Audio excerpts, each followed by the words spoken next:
Amados, dando sequência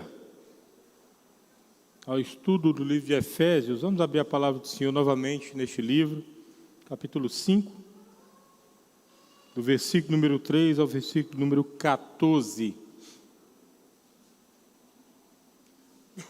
Efésios 5, de 3 a 14. O fruto da luz e as obras das trevas. Efésios 5, de 3 a 14. Mas a impudicícia e toda sorte de impurezas ou cobiça nem sequer se nomeie entre vós, como convém a santos. Nem conversação torpe, nem palavras vãs ou chocarrices, coisas essas inconvenientes, antes pelo contrário, ações de graça. Sabei, pois isto, nenhum incontinente ou impuro ou avarento, que é idólatra, tem herança no reino de Cristo de Deus. Ninguém vos engane com palavras vãs. Por essas coisas vem a ira de Deus sobre os filhos da desobediência. Portanto, não sejais participantes com eles, pois outrora erais trevas, porém agora sois luz no Senhor, andai como filhos da luz. Porque o fruto da luz consiste em toda bondade, justiça e verdade, provando sempre o que é agradável ao Senhor. E não sejais cúmplices nas obras infrutíferas das trevas, antes, porém, reprovai-as. Porque o que eles fazem em oculto só referia a vergonha. Mas todas as coisas, quando reprovadas pela luz, se tornam manifestas, porque tudo que se manifesta é luz. Pelo que diz: desperta, ó tu que dormes, levanta-te entre os mortos e Cristo te iluminará. Vamos orar mais uma vez? Santo Deus, ainda na tua presença, nós te pedimos que o Senhor fale aos nossos corações desta noite, que a tua palavra, que é a verdade, possa ser entendida e aplicada às nossas vidas. Te pedimos em nome de Cristo. Amém, Senhor.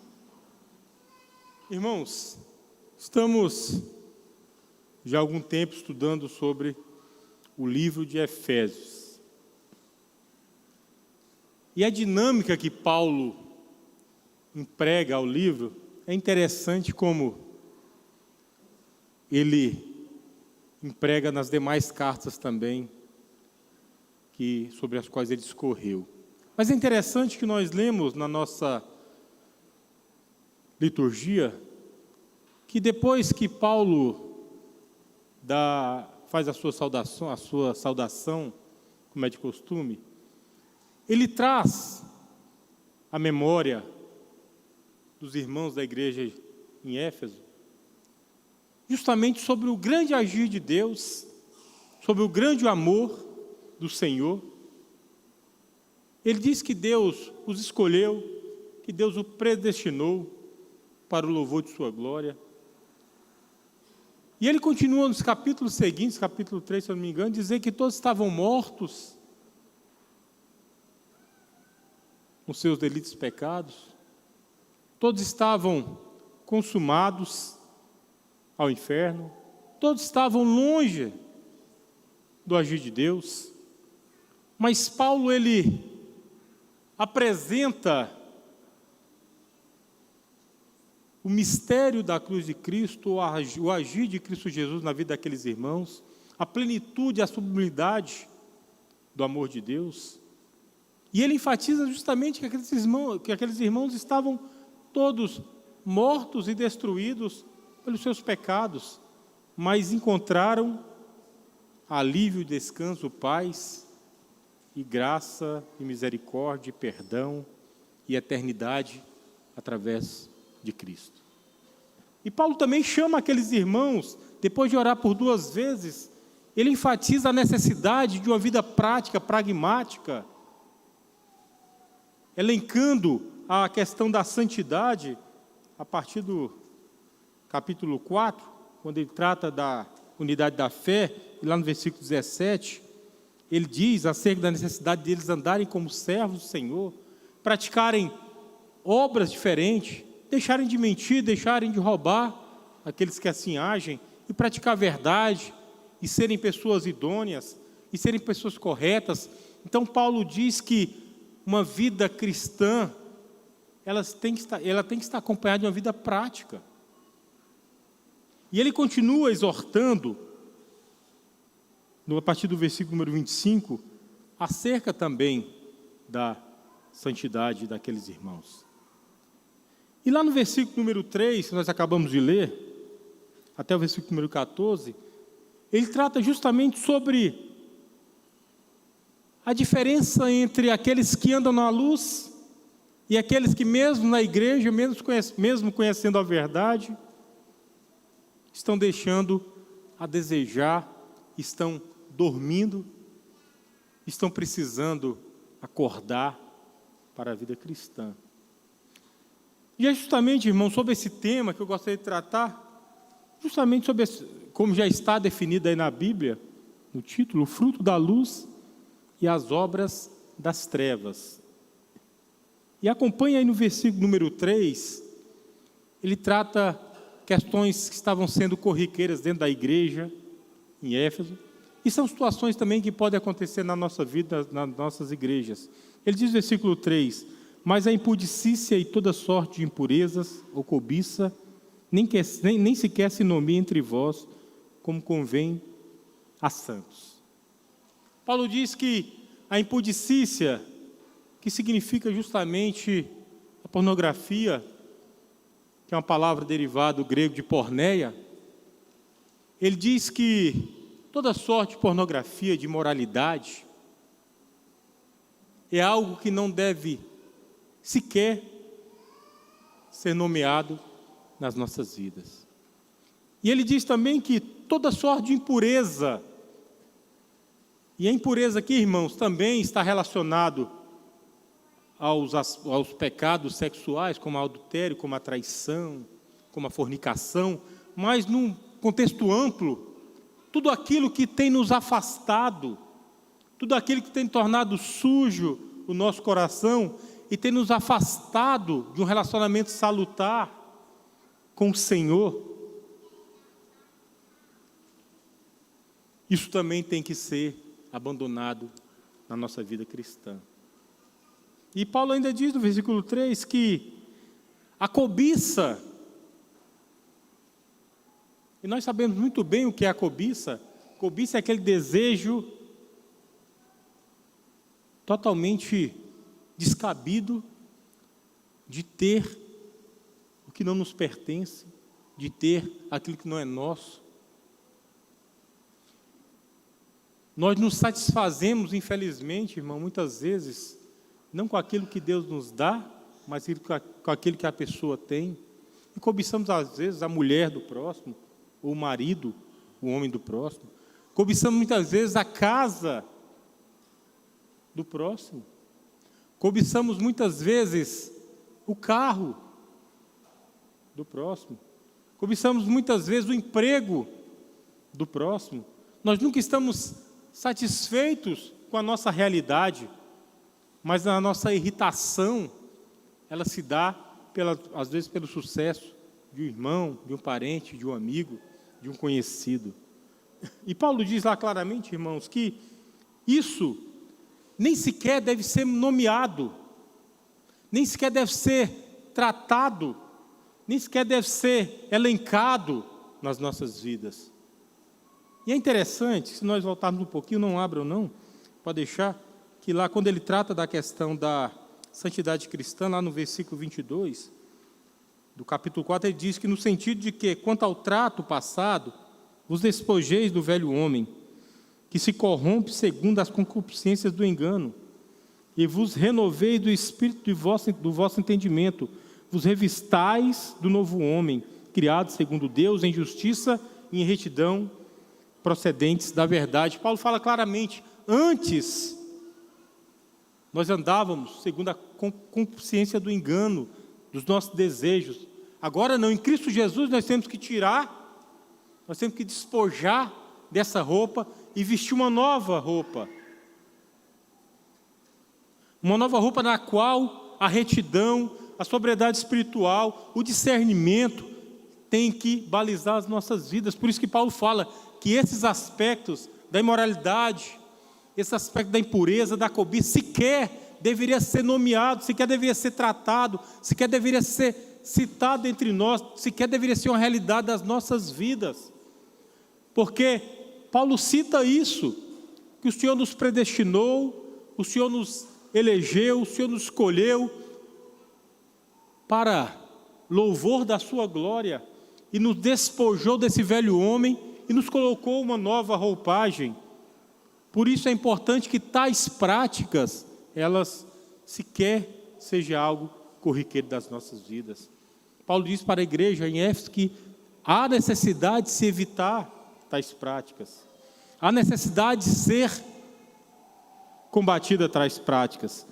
Bom, e ele continua, irmão, no versículo 4, observe aí, nem conversação torpe.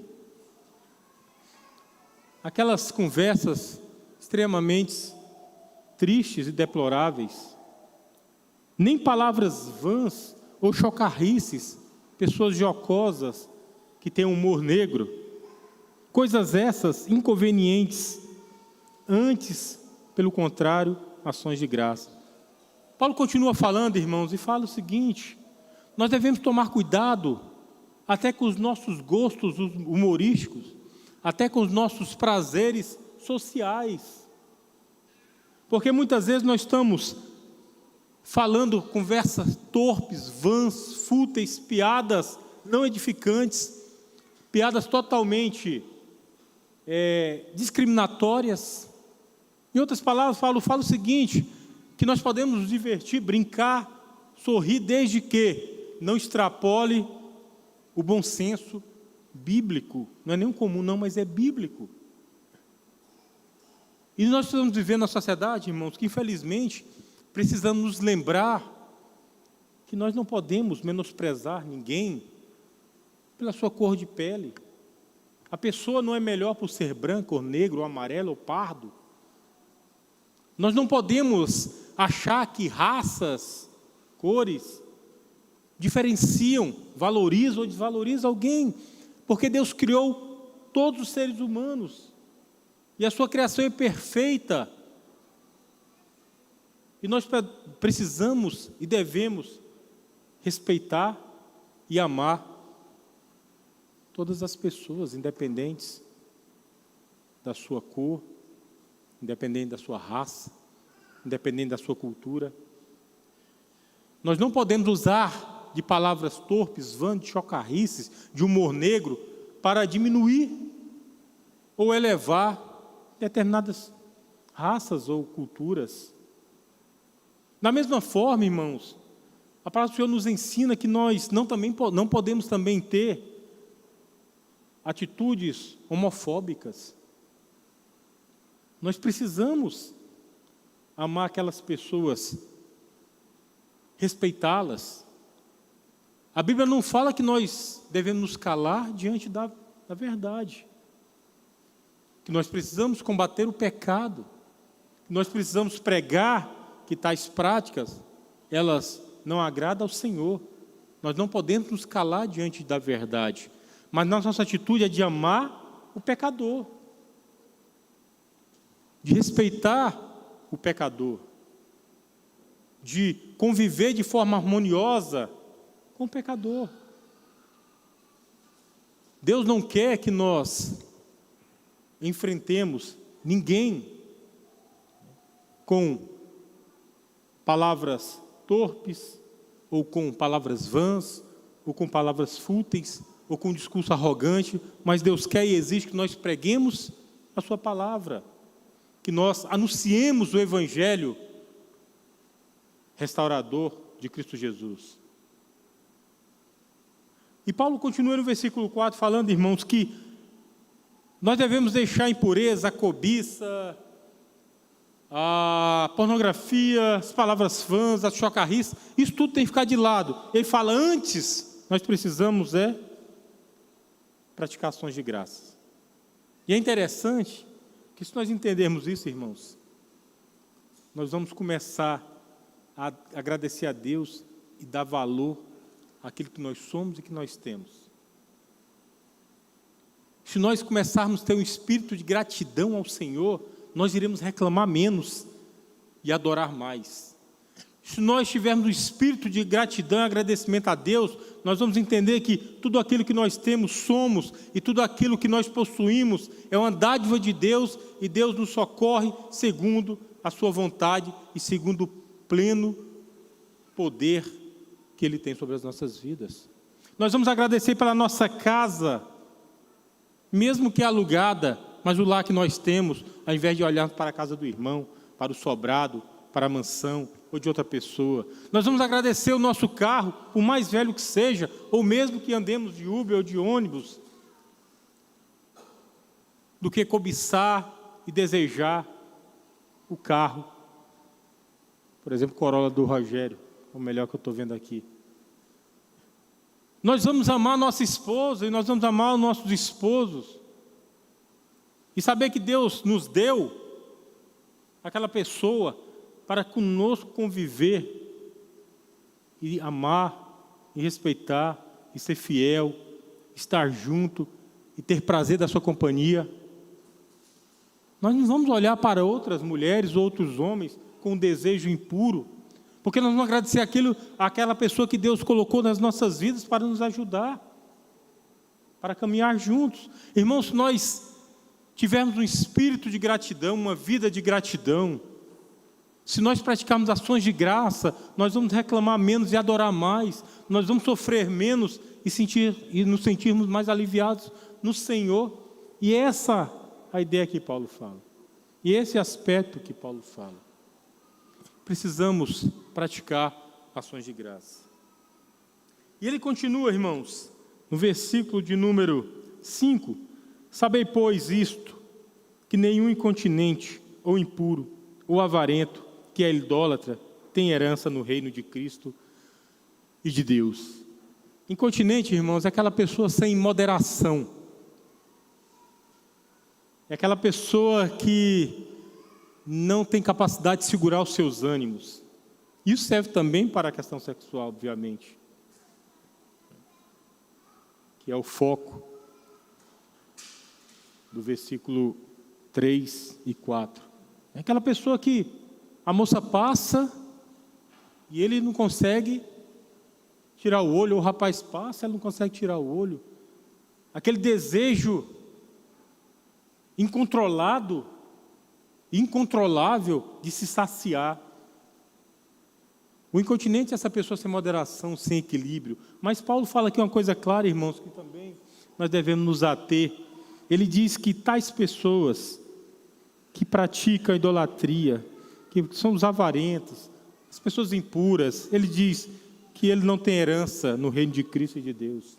Paulo está falando claramente, nós devemos entender que sem Cristo, sem o despojamento do velho homem, sem o revestimento do novo homem, sem uma mudança radical de vida, balizada na pessoa de Cristo Jesus, irmãos, não há salvação.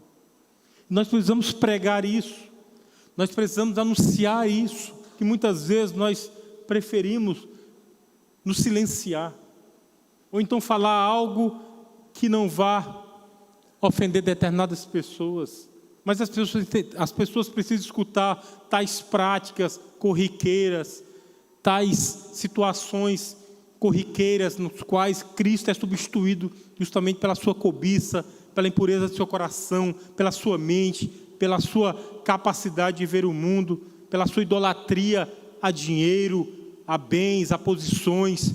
Tudo isso os afastará da salvação, porque tais pessoas que se andam imoderadas, sem controle, querendo viver o presente momento a qualquer custo, usufruir de tudo a qualquer custo, sem retidão, sem sobriedade, em Cristo Jesus, essa pessoa está perdida.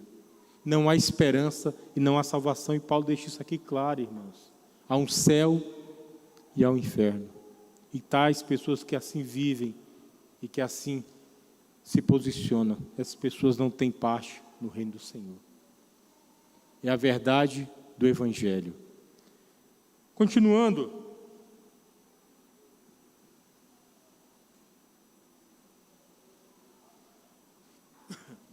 Versículo número 6, irmãos. Paulo diz: ninguém vos engane com palavras vãs, porque por essas coisas vem a ira de Deus sobre os filhos da desobediência. E dentro do contexto nós só podemos entender que ele está falando justamente sobre essas práticas. E ele faz um alerta que serve para nós. Ninguém vos engane com palavras vãs.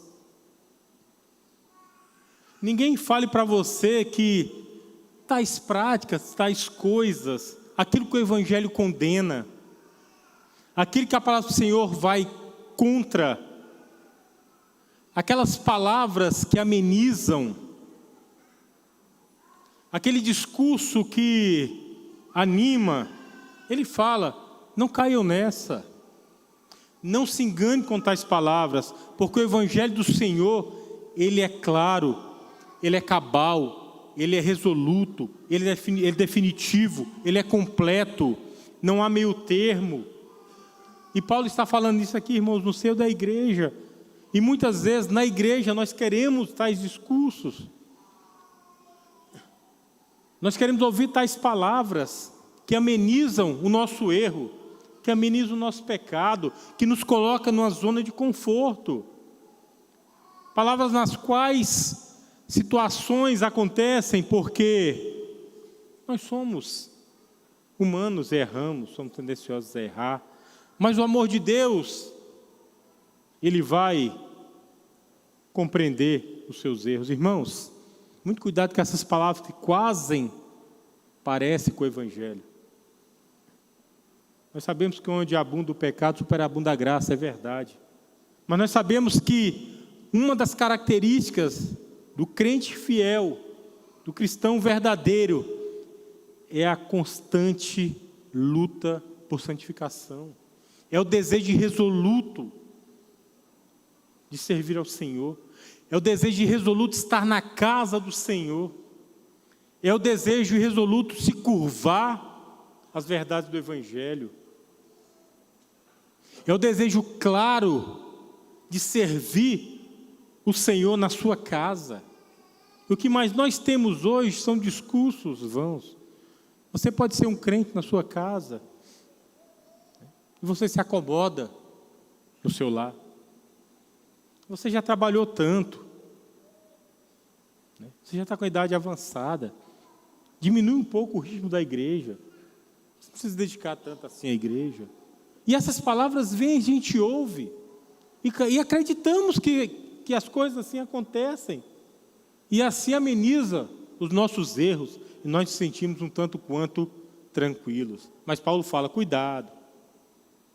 Cuidado. Cuidado. Porque ele diz que por essas coisas vem a ira de Deus sobre os filhos da desobediência. Muito cuidado. Cuidado, porque nós precisamos conhecer o nosso coração, irmãos. Estávamos trabalhando até na mocidade sobre aquele livro do Tim Keller, Ego Transformado, e ele deixa claro isso lá, que o nosso ego, ele é vazio, ele é frágil, ele é dolorido e ele é atarefado. E o nosso coração também é assim, vazio porque se Cristo não ocupar, irmãos, o nosso coração, o nosso ego, se Cristo não estiver lá, ele vai estar sempre vazio. Sempre. Se Cristo não completar o nosso coração, completar o nosso ego, se Ele não invadir o nosso ser, nosso coração sempre vai estar vazio.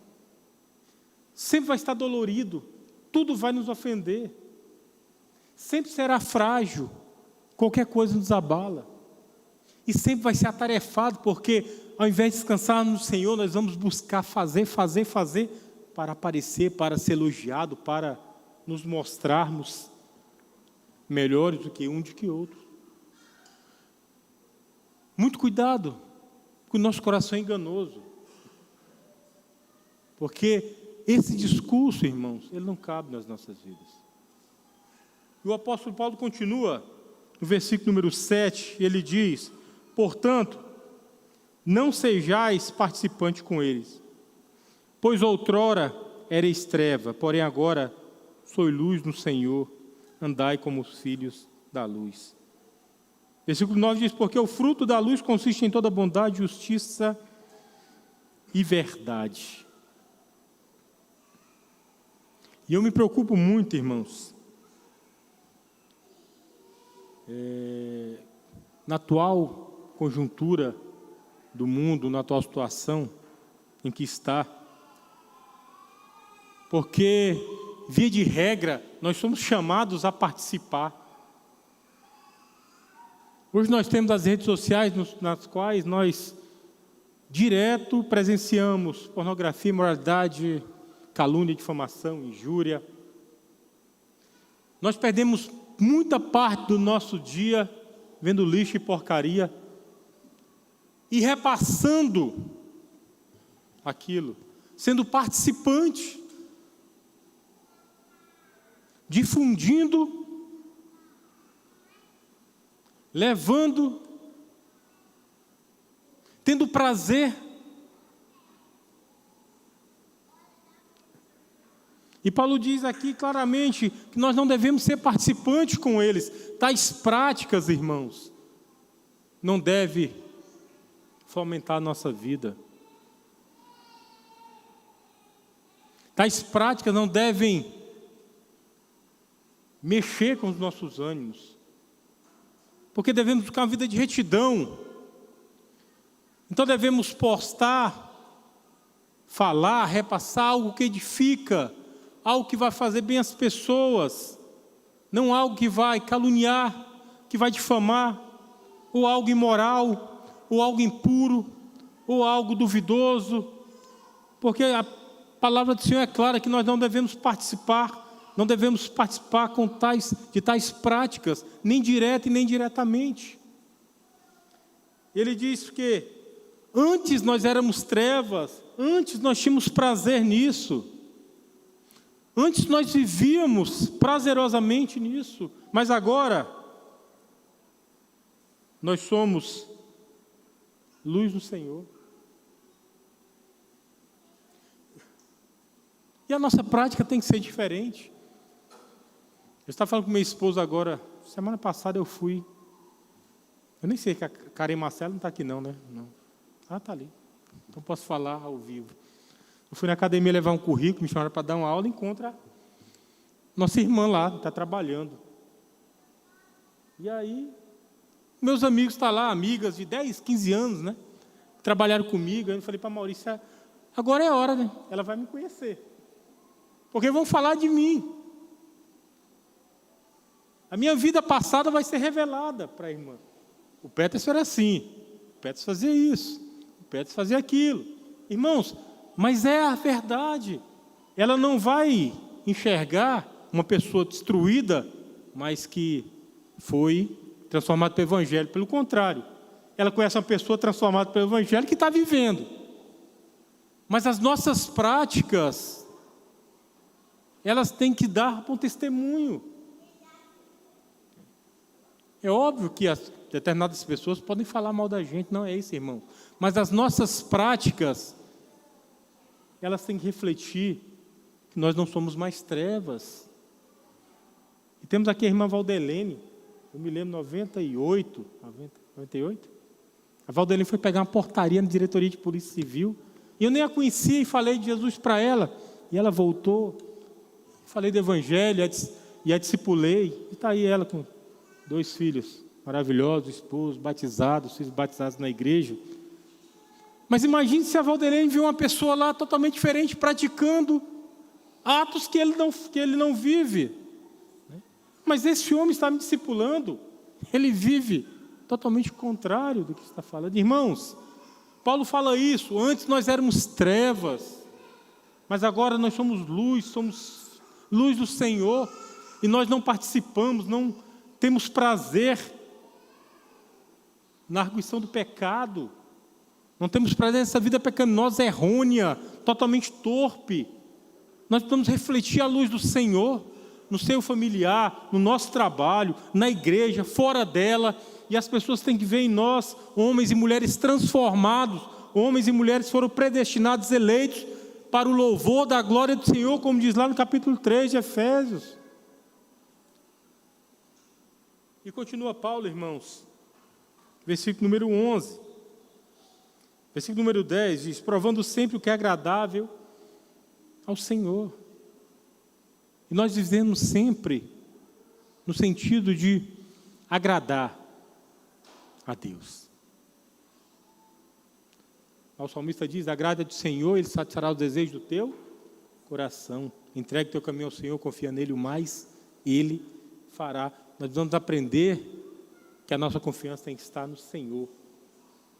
E Paulo fala isso claramente lá em Filipenses, capítulo 3, havendo aqueles problemas corriqueiros na vida da igreja, circunciso, não é circuncidado, é fariseu, é saduceu, não é. Paulo fala, ó, esses homens estão aí se gabando da carne, mas eu poderia me gabar, porque circuncidado é o 8º dia, da tribo de Israel, da linhagem de Benjamim, hebreu de hebreus, quanto à lei, fariseu. Paulo fala quanto a cuidado que tem na lei, perseguidor de igrejas. Mas Paulo fala, tudo isso deixei para trás por causa de Cristo. Então nossa vida, irmãos, tem que ser provando sempre o que é agradável ao Senhor. Devemos agir provando sempre aquilo que agrada a Deus, aquilo que satisfaz o coração de Deus. A nossa baliza, a nossa balança deve ter a vontade do Senhor em primeiro lugar. E continua no versículo 11, mais um alerta. E não sejais cúmplices nas obras infrutíferas das trevas, antes, porém, reprovai-as. Porque o que eles fazem em oculto, o só referir-se é vergonha. Mas todas as coisas, versículo 13, quando reprovadas pela luz, se tornam manifestas, porque tudo que se manifesta é luz. Paulo fala claramente que nós não devemos apenas não praticar, mas a necessidade de reprovar. Não apenas eu não pratico, mas eu reprovo. Mas como assim? Que sentido, irmãos? Não é sendo chato da sociedade, com certeza não, nem sendo chato da família. Mas nós temos a oportunidade, muitas vezes, principalmente nossa família, que a gente convive, de dar um bom testemunho, de mostrar que nós não concordamos com determinada situação, de mostrar que nós somos diferentes na prática da impureza, do erro. Quantas e quantas vezes nós somos chamados para visualizar determinadas coisas que nós não deveríamos visualizar. E você olha e fala, não, eu não quero ver. Eu não quero ver porque não é edificante, eu não quero ver porque essa pessoa aqui, ela precisa de Deus. Ela não é feliz. Ela sofre. Eu não quero ver porque não vai fazer bem para mim. Eu não quero ver porque essa pessoa tem familiares que estão sofrendo por essa prática. E em respeito a eles, eu prefiro nem visualizar, nem ver, nem comentar. Muitas vezes, irmão, nós somos chamados a dar um testemunho, ao invés de reprovarmos com sabedoria, discernimento e amor, muitas vezes nós nos calamos. Nós nos calamos. E eu tenho inúmeros, e vou dar até um exemplo agora ruim de mim, que eu já dei na escola Micael, acho que foi para os jovens. Não sei se eu falei na igreja, mas quando eu estava viajando, a última viagem que eu fiz, estava no Rio de Janeiro, fui passar bagagem, fazer o check-in, e o rapaz, muito agradável, foi conversar comigo, vascaíno, gostou, gente boa demais. Despachei a mala que eu havia pago, aí ele pegou a bolsa, não, passa a bolsa. Eu falei, não, mas eu não paguei. Ele, passa a bolsa. E passei a bolsa. Quando eu estou dentro do avião, sentado, aí veio aquele, para que eu passei essa bolsa? Mas me deu uma tristeza. Eu não paguei pelo serviço.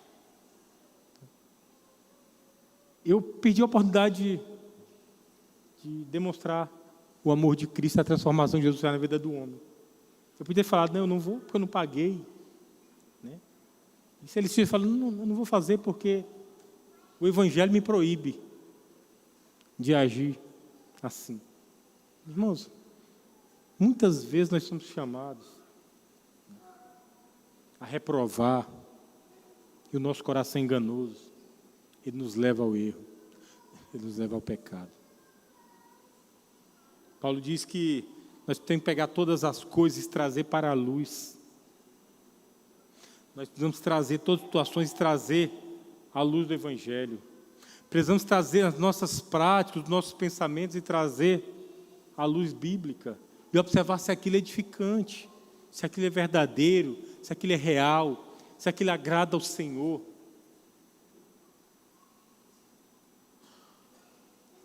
E encerrando o versículo 14, irmãos, Paulo faz um alerta à igreja. Pelo que diz, desperta, ó tu que dormes, levanta-te entre os mortos e Cristo te iluminará. Paulo fala aqui para a igreja, às vezes você está dormindo, levanta. Às vezes você está na prática corriqueira do pecado, sua vida é uma completa falta de testemunho. Você vive negando o Evangelho todos os dias. Paulo fala, levanta, acorda. Independente da sua idade, levanta. Busque ao Senhor. Motive-se pelo Evangelho. Motive-se pela prática do Evangelho na sua vida. Cristo vai te iluminar. Você passará de ser uma pessoa que testemunha, que vive, que influencia de forma edificante, positiva, na igreja, na sociedade. A igreja passará a ser uma igreja conhecida pela pregação inamovível da palavra do Senhor. Muitas vezes estamos dormindo nos bancos, 20, 30 anos de presbiterianismo, dormindo.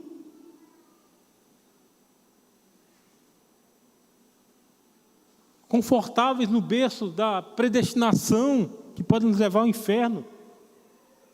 Porque não é isso que a palavra de Deus ensina. Paulo diz, levanta, acorda, e Cristo te iluminará. Amém? Irmão, só algumas aplicações práticas. A primeira que eu gostaria de falar é se nós entendermos que o nosso coração, o nosso ego, ele precisa ser preenchido por Cristo, 2 problemas serão encerrados das nossas vidas. A primeira é porque nós não precisaremos mais ser cobrados, nem pelo nosso pastor, nem pela liderança da igreja, nem pelo nosso esposo ou esposa, porque nós teremos uma ação verdadeiramente edificante, não baseada nos meus princípios, naquilo que eu acho que é bom, nas minhas verdades. Quando nosso coração é esvaziado, quando verdadeiramente há um avivamento pessoal, irmãos, o maior prazer que nós temos é de servir a igreja do Senhor Jesus. Quando nós nos enchemos, nós não temos dificuldades em convencer ninguém a ir para a sociedade interna. Nós não temos dificuldade em convencer ninguém a se colocar à disposição do trabalho. Nós não temos dificuldade nenhuma em convencer os irmãos a participar das ações da igreja. Quando nós nos despojamos, quando nós enchemos nosso coração verdadeiramente do Evangelho de Cristo, as situações fluem de forma tranquila na vida da igreja, na nossa vida, no nosso lar. E outro fator interessante também, irmãos, um outro aspecto, é que Às vezes você olha para o seu esposo, olha para sua esposa, olha para os seus filhos, e você quer mudanças. Mas, claramente, mudança verdadeira só haverá se essa pessoa se despojar do velho homem e vestir uma roupagem nova. Porque senão, irmãos, a boa vontade, mas o coração pecaminoso, ele nos leva sempre para o mesmo lugar. É por isso que, eu não sei se os irmãos já tiveram alguma oportunidade de conversar com casais descrentes, não descrentes, com problema de traição. Para mim é a coisa mais difícil do mundo. Você ouve, né? Você tenta falar, mas o homem não aceita, né? Que está errado, porque faz parte da sua natureza. A mulher não aceita que todo homem não vale nada, né? Não presta, é tudo igual. E a gente tenta explicar, não, mas não é bem assim. Ninguém vale nada mesmo, mas o coração de um homem transformado pelo Evangelho é valoroso, tem valor. E explicar para uma pessoa descrente que ela tem que ser fiel à esposa, que ela tem que reconhecer o pecado, porque não vai mudar, irmãos. Quando o cristão, ele erra e peca, isso pode acontecer a traição, isso pode acontecer, é normal, não é normal, mas é possível. Mas o arrependimento, né? O marido ou a esposa, ele se arrepende, ele sabe que errou, ele sabe que cometeu um pecado, ele sabe que entristeceu o coração de Deus, ou ele ou ela chora, né? Se arrepende, né? Pede perdão, procura mudar, luta contra o pecado. Agora, quando essa pessoa ela não conhece o Evangelho, é porque não vai haver mudanças, irmão. Porque a mudança não está baseada na minha vontade, mas na agir do Senhor. Estava até falando ontem para os jovens, estava estudando, falando, não adianta você ser ciumenta, né, ou ciumenta. Isso não muda ninguém, né? Você tem que confiar nas promessas do Senhor. Você tem que confiar no seu esposo que é fiel ao Senhor, na sua esposa que é fiel ao Senhor, e descansar em Deus. Porque quando nós nos despojamos, né, da velha roupa, quando nós nos despojamos do velho homem, quando nós nos revestimos com a nova roupagem, irmão, há uma busca clara e verdadeira por santidade. Há uma busca clara e verdadeira por uma vida autêntica na presença da nossa família, da igreja e na presença do Senhor. Então, todo esse aspecto, nós precisamos entender que precisamos buscar no Senhor, né? Se o seu marido, às vezes, não é um membro comungante da igreja, professa a sua esposa, os seus filhos, orem, né? Põe os joelhos no chão, Senhor, muda o coração, transforma, né? Para que ele seja um novo homem, uma nova mulher, um novo adolescente, uma nova adolescente. Transforma a vida. Muda a vida, muda o coração. Em outra aplicação que eu gostaria de dar, irmãos, que quando nós entendemos esse revestimento do Espírito, muitas situações param de ser discutidas no seio da igreja, né? Ou na nossa vida prática. É comumente, mesmo eu sou questionado, vem cá, o crente pode beber? O crente pode fazer isso? O crente pode fazer aquilo? Irmãos, quando nós entendemos quem somos, né, ou que somos, ou para que fomos chamados, nós vamos entender que a primeira coisa, os nossos primeiros atos, devem ser para glorificação do nome de Deus. Então, tem muitas situações que a gente fica perdendo tempo e discutindo, né? Aí eu sempre falo, irmão, existe uma coerência bíblica que fala o seguinte: beber não é pecado, desde que você faça de forma reservada, com equilíbrio, com sensatez. Agora, a depender de onde você está, né, você pode servir como pedra de tropeço, você pode levar as pessoas cuja fé são reduzidas a se desviar do caminho. Então, muito cuidado para que as suas atitudes não denigram o Evangelho do Senhor. Que tenha prudência, bom senso e discernimento. Tem muitas pessoas que falam, mas ter uma arma legal, portar uma arma legal, é pecado. Irmãos, a gente vai ficar sempre nessas perguntas. Você pode defender a sua família, né? Com certeza, não há pecado nisso. Você ser uma arma legalizada, não é esse o problema, não é essa questão. Nem devemos ficar pregando, não é isso. A questão é, você tem problema de temperamento, né? Você é nervosinho, nervosinha, por que você quer uma arma? Vai orar, né? Vai se ajoelhar diante do Senhor. O Senhor muda meu coração nervoso, arrogante, bravo, difícil. Porque não pode nem ter faca perto. Imagina a arma. Então, são situações que a coerência bíblica nos leva a agir, irmãos, de forma a edificar as pessoas que estão do nosso lado, a igreja e a nossa própria vida. A gente não pode ser aquele crente de pode, não pode, deve, não deve. Não, mas tem que falar à luz da palavra do Senhor, né? Para engrandecer o nome do Senhor na minha vida, com as minhas atitudes, com as minhas práticas. Como que a Bíblia me ensina como eu devo agir. E é isso que Paulo cita aqui. Não é o discurso apenas, mas a prática. Sabendo que as trevas, as obras das trevas estão presentes nas nossas vidas, mas que nós somos filhos do reino da luz e devemos andar segundo a palavra de Deus e apenas e tão somente consoante a sua palavra. Nem para a direita, nem para a esquerda, como foi dito a Josué, mas seguir o Evangelho restaurador de Cristo Jesus.